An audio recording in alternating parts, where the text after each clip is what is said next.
Assalamualaikum warahmatullahi wabarakatuh. Selamat pagi, salam sejahtera bagi kita semuanya. Baik Bapak Ibu sekalian, gimana kabarnya? Mudah-mudahan sehat selalu. Mudah-mudahan kita sama-sama bersemangat untuk mengikuti pelatihan perencanaan teknik irigasi tingkat dasar pada materi pelatihan perencanaan umum dan peta-peta atau layout system plan.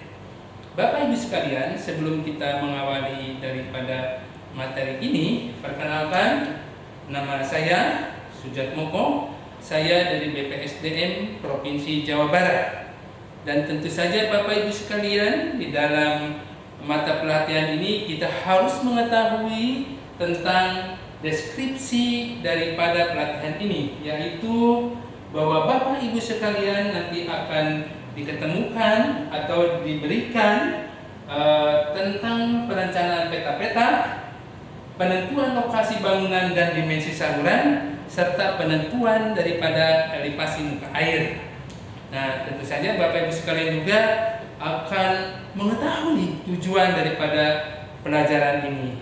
Tujuan pembelajaran daripada mata pelatihan ini yaitu Bapak Ibu sekalian mampu mengetahui dan memahami tentang perencanaan peta-peta, penentuan lokasi bangunan dan dimensi saluran, serta penentuan elevasi muka air, ya Bapak Ibu sekalian. Dan tentunya di sini tujuan daripada pelatihan ini khususnya untuk perencanaan peta-peta, Bapak Ibu sekalian mampu mengetahui, memahami, dan membuat perencanaan daripada peta-peta.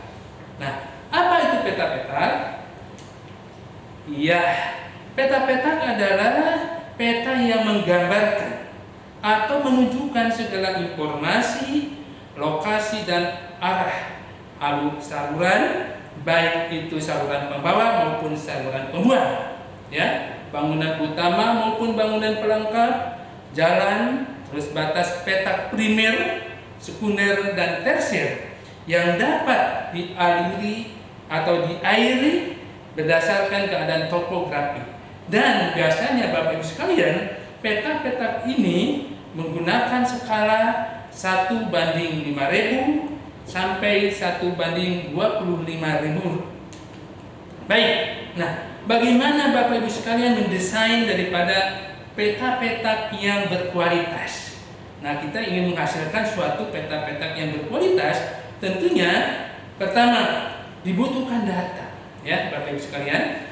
Data yang dibutuhkan adalah pertama lokasi rencana irigasi hasil kesepakatan dengan P3A dengan GP3A. Nah, seperti ini Bapak Ibu sekalian, ya. Ini perkumpulan untuk penentuan daripada rencana irigasi. Nah, selanjutnya Bapak Ibu sekalian, kita juga harus mengetahui, ya, bagaimana mengukur daripada topografi daerah irigasi yang akan kita desain. Dan biasanya menggunakan skala 1:5.000 dan skala 1:25.000. Nah, tentu saja ini untuk memudahkan kita melayout, ya. Layout kita apa? Membentuk suatu pola daripada jaringan irigasi. Nah, ini layout daripada jaringan irigasi. Bapak Ibu sekalian, dan kita mengetahui pembuatan peta-peta ini menghasilkan suatu peta ikhtisar, ya, dengan skala 1:25.000, di mana di peta ini kita akan melihat bangunan utama, ya, terus juga jaringan dan trase saluran irigasi. Kita juga akan mendapatkan jaringan dan trase saluran pembuang, serta peta-peta primer, sekunder, dan tersier. Nah, ini contohnya Bapak Ibu sekalian. Ini contoh daripada peta-peta irigasi, daerah irigasi yang merupakan bagian daripada peta tersier. Nah, selanjutnya Bapak Ibu sekalian, data yang dibutuhkan adalah untuk melihat ketersediaan air dan kebutuhan air. Ketersediaan air ini kita bisa melakukan uji ke lapangan, ya, ke sungai atau ke mata air atau ke sumber air untuk mengetahui eksistensi dan keberadaan daripada sumber air. Karena air adalah merupakan unsur utama daripada irigasi. Yang selanjutnya adalah pola tanam. Pola tanam kita harus mengetahui apa saja dan bagaimana penanamannya. Mulai apakah itu padi atau padi palawija, ya, Bapak Ibu sekalian. Selanjutnya jenis tanah. Jenis tanah ini sangat penting untuk kecocokan daripada pola tanam dan apa yang akan ditanam. Nah, ini Bapak Ibu sekalian. Nah, selain daripada itu, data yang dibutuhkan adalah data klimatologi untuk mengetahui penguapan dari suatu lahan. Sehingga dengan demikian kita akan mengetahui evaporasi daripada lahan tersebut, ya. Nah, kalau kita analogikan, lahan terus berkurang akibat evaporasi, berkurang akibat transpirasi akibat tanaman, dan perkolasi kehilangan air karena kerebesan ke bawah ditambah dengan hujan. Ini adalah logika daripada pengairan. Nah, tentunya ada syarat lagi yang harus dibutuhkan, yaitu batas peta-peta tersier, ya.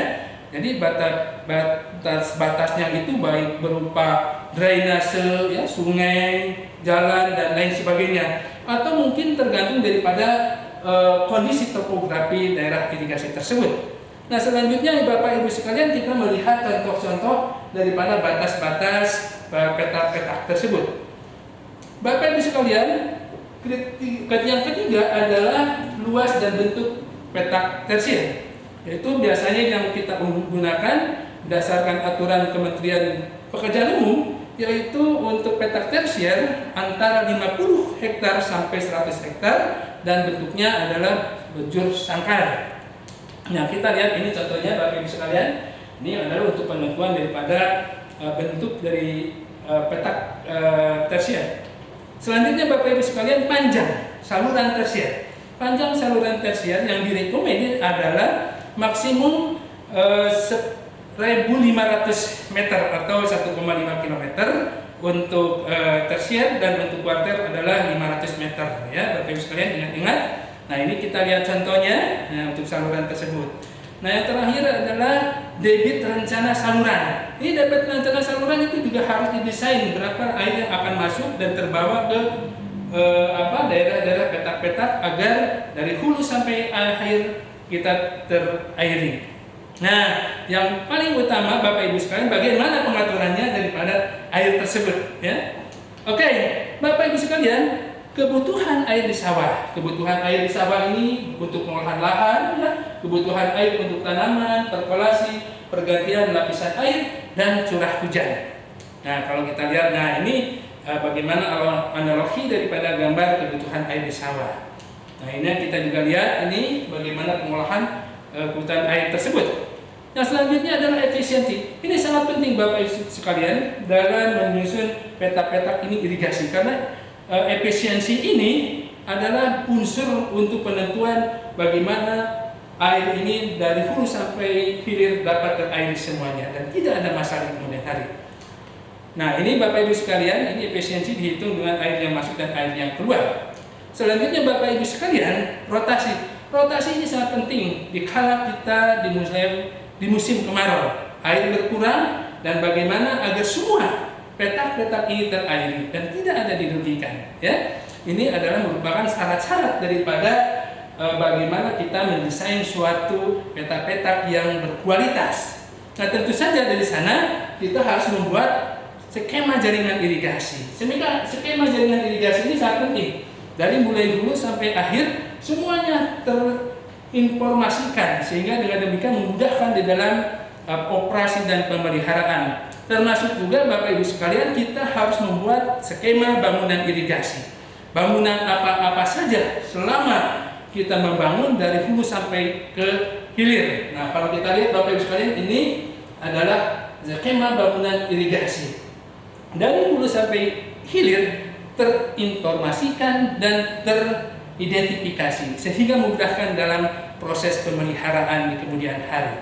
Nah, Bapak Ibu sekalian, apakah sudah mengerti? Baik, maka kita akan simpulkan bahwa untuk mendapatkan suatu petak-petak yang berkualitas, kita butuh data-data, kita butuh batas-batas, kita butuh luasnya, panjangnya, dan berupa debit yang akan dibutuhkan, terus kebutuhan air di sawah, efisiensi, rotasi. Ya, tentu saja yang kita inginkan adalah bagaimana irigasi terbaik. Dan manfaat daripada pelatihan adalah meningkatkan produktivitas perencanaan peta-peta. Itu mungkin Bapak Ibu sekalian. Terima kasih atas segala perhatiannya. Assalamualaikum warahmatullahi wabarakatuh.